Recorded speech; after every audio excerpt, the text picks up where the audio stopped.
देश को तोड़ने के लिए, राजनीतिक स्वार्थ के लिए नए नैरेटिव गढ़े जा रहे हैं।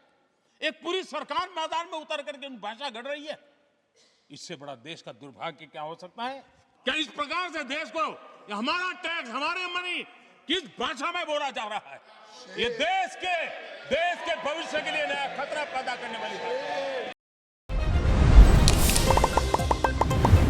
आज एक अहम मुद्दे पर मेरी पीड़ा व्यक्त करना चाहूंगा। आदरणीय सभापति जी,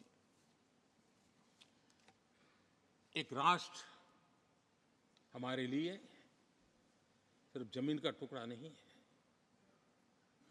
हम सब के लिए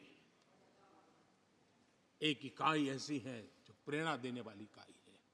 जैसे शरीर होता है, शरीर में जैसे अंगांगी भाव होता है, अगर पैर में कांटा लगे तो पैर ये नहीं कहता है, हाथ कभी नहीं सोचता है कि मुझे क्या, पैर को कांटा लगा है, पैर पैर का काम करेगा। पल भर में हाथ पैर के पास पहुंच जाता है, कांटा निकालता है। कांटा पैर को लगता है, आंख ये नहीं कहती कि आंसू मैं क्यों बहाऊं, आंसू आंख से निकलते हैं। हिंदुस्तान के किसी भी कोने में दर्द हो तो पीड़ा सबको होनी चाहिए। अगर देश का एक कोना, अगर शरीर का एक अंग अगर काम नहीं करता है तो पूरा शरीर अपंग माना जाता है।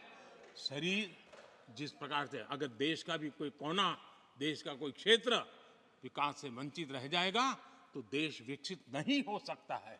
और इसलिए हमें भारत को एक अंगांगी भाव से देखना होना चाहिए, उसको टुकड़ों में नहीं देखना चाहिए। जिस प्रकार से हिंदी और भाषा बोली जा रही है, देश को तोड़ने के लिए, राजनीतिक स्वार्थ के लिए नए नैरेटिव गढ़े जा रहे हैं।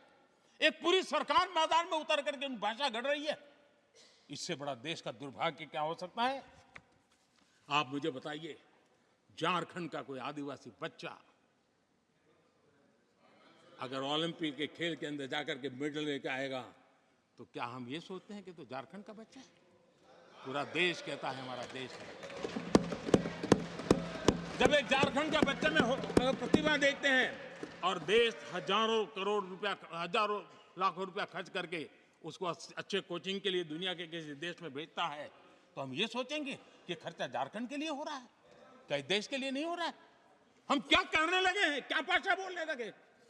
इस देश का गौरव, हमारे यहां वैक्सीन, देश के करोड़ों लोगों को वैक्सीन का, हम ये कहेंगे वैक्सीन तो उस कोने में बनी थी इसलिए हक उनका है, देश को नहीं मिल सकती?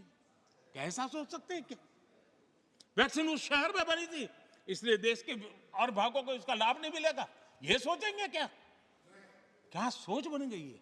और एक राष्ट्रीय दल के अंदर से ऐसे विचार है, ये बहुत बहुत दुखद की बात है। मैं पूछना चाहता हूं आदरणीय सभापति जी, क्या अगर हिमालय कल कहना शुरू कर दें, हिमालय कल बोलना शुरू कर दें कि नदियां मेरे यहां से बहती हैं, मैं तुम्हें पानी नहीं देने दूंगा, पानी का अधिकार मेरा है, देश का क्या होगा? देश कहां जाकर के रुकेगा? अगर जिन राज्यों में कोयला है वो कह दें कोयला नहीं मिलेगा, ये हमारी संपत्ति है, जाओ तुम अंधेरे में गुजारा करो, देश कैसे चलेगा? आदरणीय सभापति जी, ऑक्सीजन, कोविड के समय हमारे यहां ऑक्सीजन की संभावनाएं, पूर्वी कार्य में जो उद्योग है उसके साथ देश के पूरे देश को ऑक्सीजन की जरूरत थी। अगर उस समय पूरब के लोग कह करके बैठ जाते ऑक्सीजन को हम नहीं दे सकते, हमारे लोगों की जरूरत है, देश को कुछ नहीं मिलेगा, क्या होता देश का? उन्होंने संकट झेल करके भी देश को ऑक्सीजन पहुंचाया। देश के अंदर ये भाव तोड़ने का क्या प्रयास हो रहा है? क्या इस प्रकार से देश को हमारा टैक्स, हमारे मनी किस भाषा में बोला जा रहा है? ये देश के भविष्य के लिए नया खतरा पैदा करने वाली बात है।